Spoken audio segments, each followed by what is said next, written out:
23 जनवरी 2020 को the news में सहाफ़ी उमर चीमा की खबर शाया हुई, जिसके मुताबिक उस वक्त के वजीर रेलवे शेख रशीद ने वजीर आज़म इमरान खान को ख़त लिखा और ख़त का मौजू उस वक्त के रिटायर होने वाले सेक्रेटरी रेलवे राजा सिकंदर सुल्तान थे, यानी मौजूदा चीफ इलेक्शन कमिश्नर। खबर के मुताबिक शेख रशीद राजा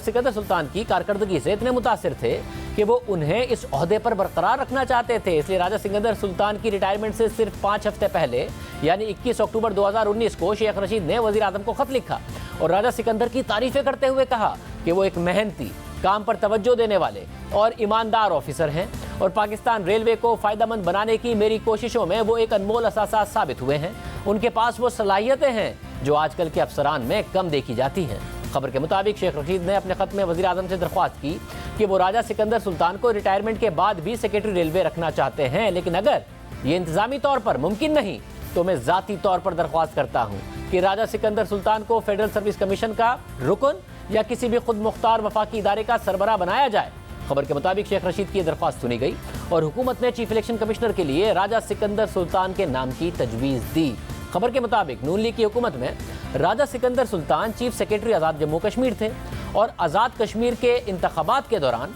नून लीग का वफ्द सरकारी गाड़ी में वहां पहुंचना चाहता था, मगर राजा सिकंदर सुल्तान ने उन्हें रास्ते में रोक दिया और कहा कि अगर मैंने आपको जाने दिया तो फिर तहरीक इंसाफ और पीपल्स पार्टी को भी इस बात से नहीं रोक सकता। और ये बात सुनकर उस वक्त की हुक्मरान जमात के नुमाइंदों को झटका लगा।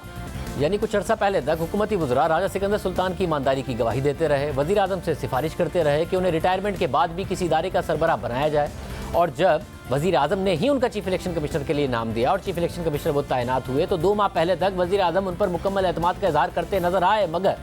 10 का इलेक्शन और सेनेट इलेक्शन में इलेक्शन कमीशन ने हुकूमती मौक़िफ़ से हटकर फैसले किए तो आज हुकूमत ने पूरे इदारे को जानिबदार करार दिया और पूरे इलेक्शन कमीशन से इस्तीफे का मुतालबा कर दिया।